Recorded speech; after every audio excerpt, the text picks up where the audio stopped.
Good morning from the Mather Motorsport Garage in the lovely North Country of New Hampshire. Figured I would do something a little different today instead of posting pictures of the build, which doesn't always tell the story, but I figured I would give a little narration and a little walk around so we can talk about the car and where we are with it and how it comes apart, goes together, comes apart, goes together many times. As you can see, the front end is pretty much apart. So let's start at the front of the car. So basically, this has got an RB26 in it, kind of the Nissan famous motor. And what we've done with that is we've basically forged the bottom end, all HKS parts, and we've stroked it. So it's a 2.8. We are also running a HKS V-cam setup for the cam. And as you can see down here, we're running a dry sump system from Ross Performance out of Australia.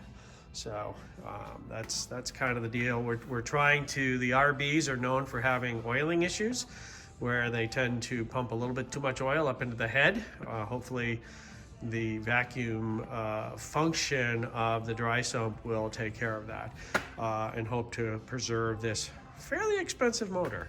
So on the right hand side we have a full race motorsport twin exhaust manifold.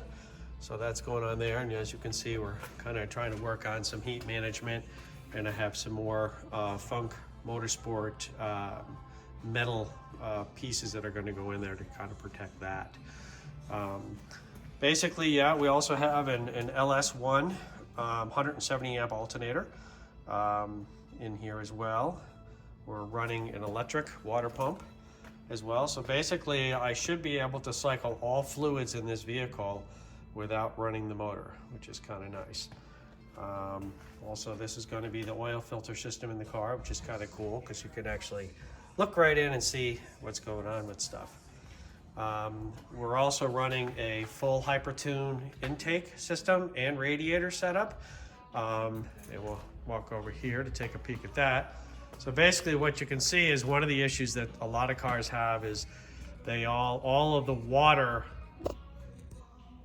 travels in a path that by the time it gets to the end of the path, there's it creates an unequal heat pattern across the intake. So what Hypertune has done to fix that, and I know a bunch of other companies have done it as well, but is that, you know, the cylinders actually have their own return to the radiator, and as you can see, there's no top return for the radiator hose. It's got all these bungs on the side, and these all come directly from the individual cylinders on the intake. And the top fitting is actually going to be our turbo coolant return line. So that's kind of the deal there. Rally Bob did a beautiful job welding in this bung for me that I needed, because in order to burp all of the air out of this system, get back over to the car, we basically need to have a swirl pot in the back that actually has all the bleed spots on it, and then the bottom return actually goes back to the radiator. So that's kind of that system there. We're running all Haltech, every sensor in here is all Haltech. The wiring is pretty much all done. We're pretty much waiting at this point, waiting for the front diff to get shimmed up. What we are also running on this car is a billet two-piece dry sump pan. And right now, like I said, the front diff is out. We've decided to go from the 411 gears up to a 464 gear on the car, being that this is a hill climb car. Top speed is not going to be what we're looking for. So we're waiting for that to get shimmed up, which has been quite a little challenge finding the shims to have that done. The other kind of interesting thing about this car is it's a very, very, very early Skyline. It's actually 82.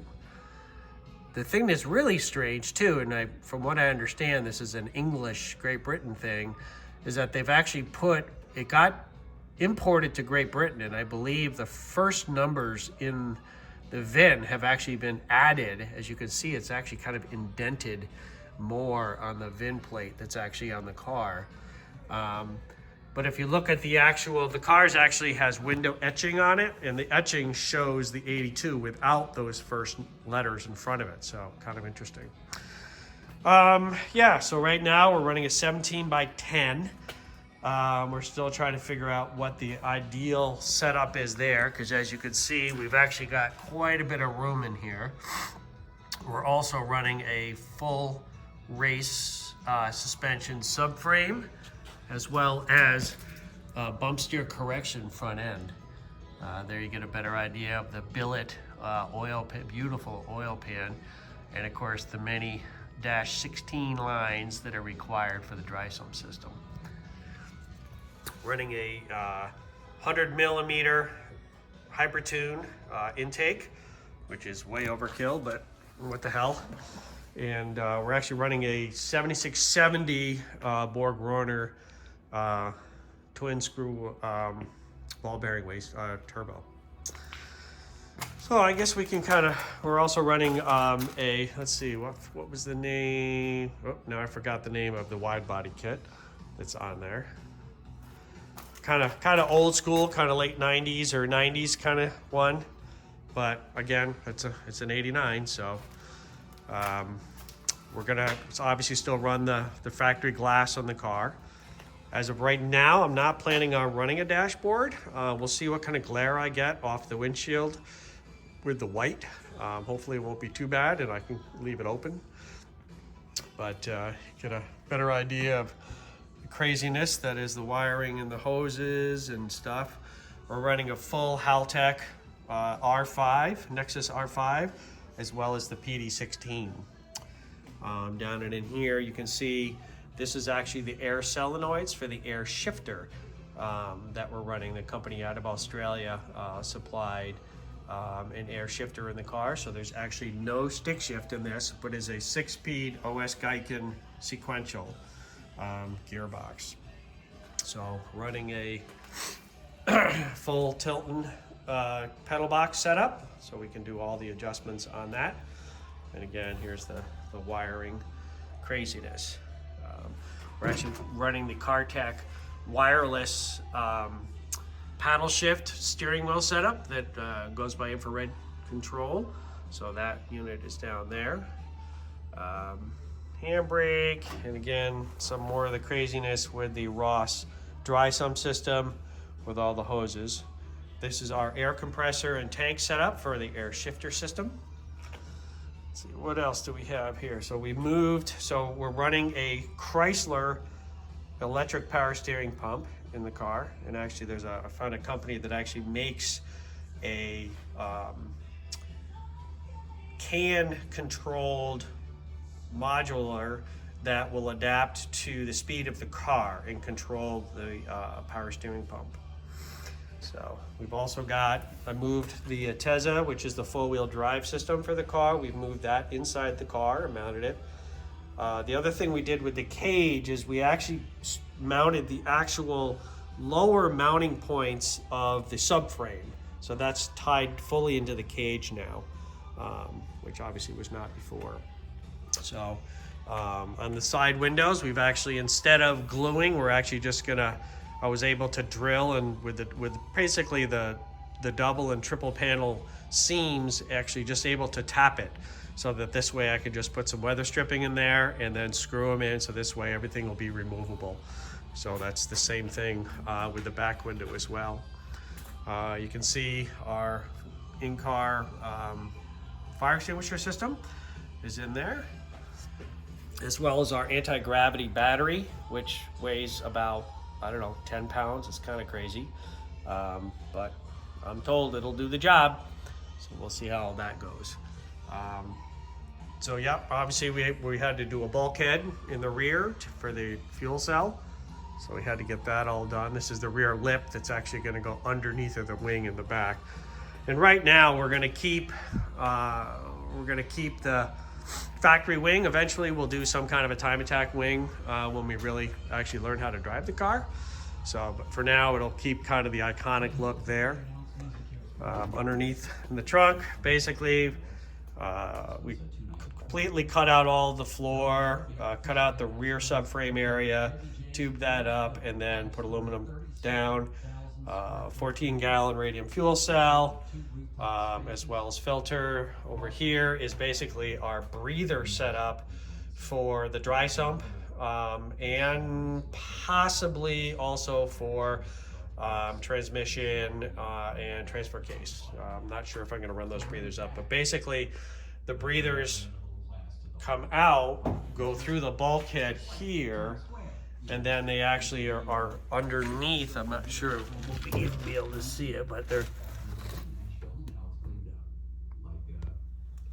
underneath of the car, so that we have the breather. Dry sump, it's very critical to have a dry sump system, make sure that it has a breather.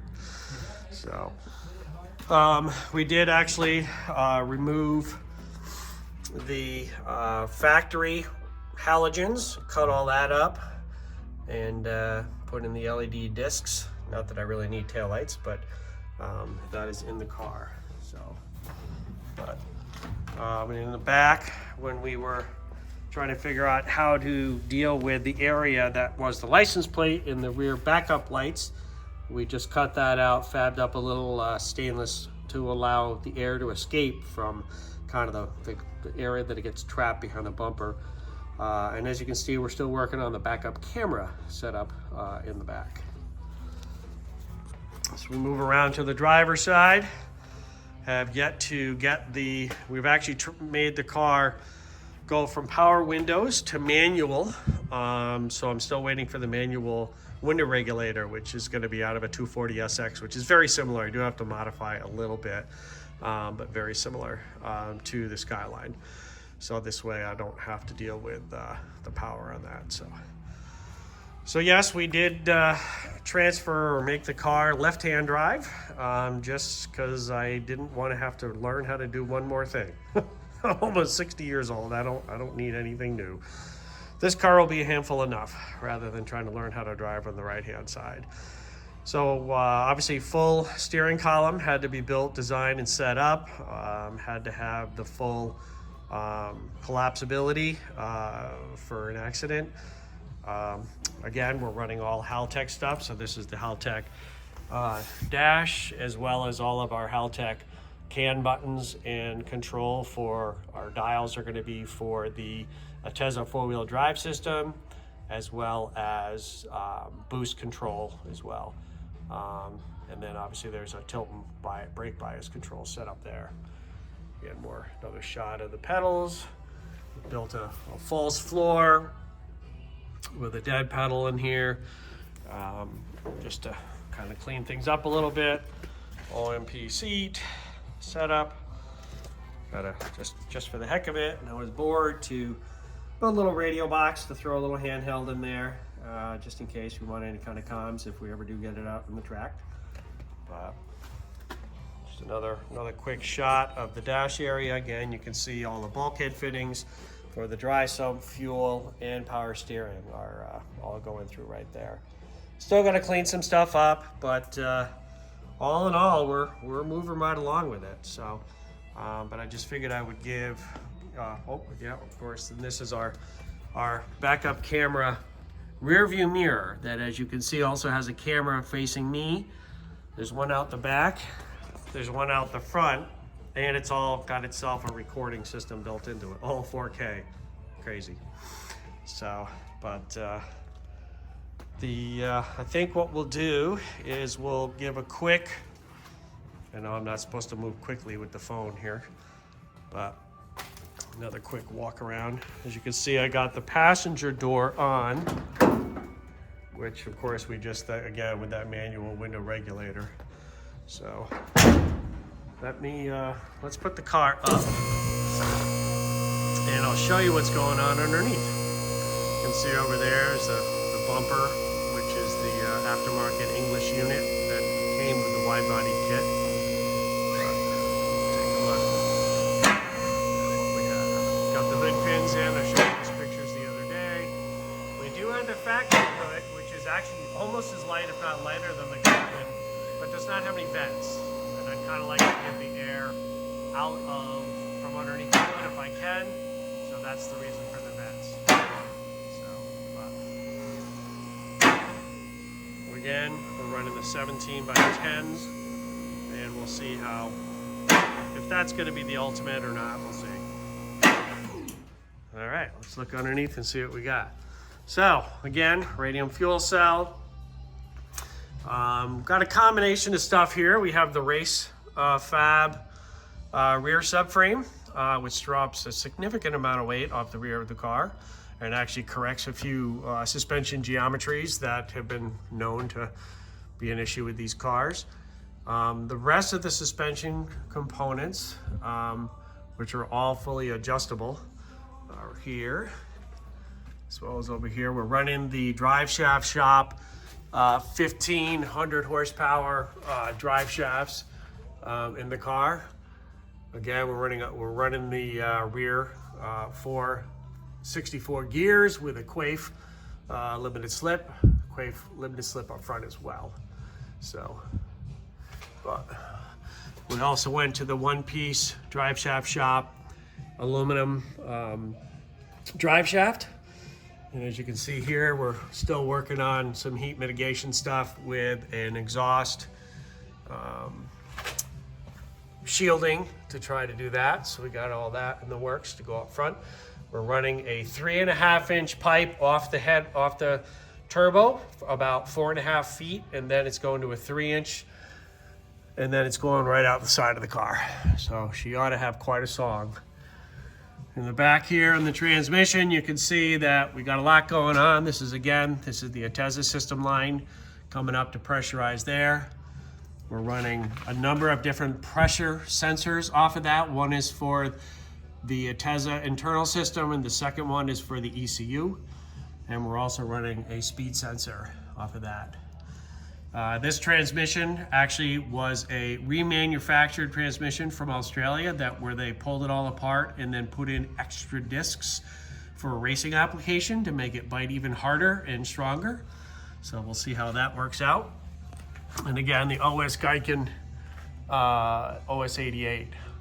We're running a ATS twin plate carbon clutch in the car. So we'll see how that all works out. Again, another shot of that beautiful oil pan. And this is basically a steering rack out of a 300ZX with a 2.1 ratio. Unfortunately, it wasn't a perfect fit, and on the driver's side, we had to put about 1.5 inches of spacer, which means obviously lock to lock is not going to be equal, but in a hill climbing situation, that should be okay. And then again, you can see some of the setup with the plumbing and trying to protect things from the heat from the downpipe. So again, more beautiful suspension stuff from Full Race. And again, from the same company that did my oil pan, these beautiful billet uprights from CNC, Kiwi CNC out of New Zealand. So, but like I said, still waiting for the front diff, so this way, then I can put in the front axles, which will be drive shaft shop axles as well. Some of the fab work that Bob did on the intercooler piping. And you can see we're running the Evo 10 front brakes, which are not there, but we're running a 350 millimeter front rotor, 2-piece rotor.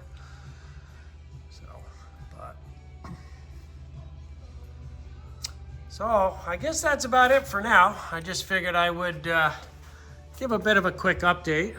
As you can see here, this is actually the splitter, the front splitter mount. And I'll give you a quick shot of the front splitter here. That's the bottom of the front splitter. And here's the setup we have with that. So I know this is kind of a long video. People don't have to watch it. But I just figured I'd give a quick update. Again, this is the driver's door that I'm working on here. Trying to get everything all set up there. And again, the front bumper, front fenders with the wide body on there. And we're going to be running full Lexan side and rear and door windows for the car. So, well, like I said, let me, here's a great shot of the old Sentra. But she's still tucked away up on the lift. But that's about it. So thanks much, and thanks for everybody's support. everybody's been great, and there's no way I could have done this without everybody helping me in every single way. So, but maybe next time. Bye.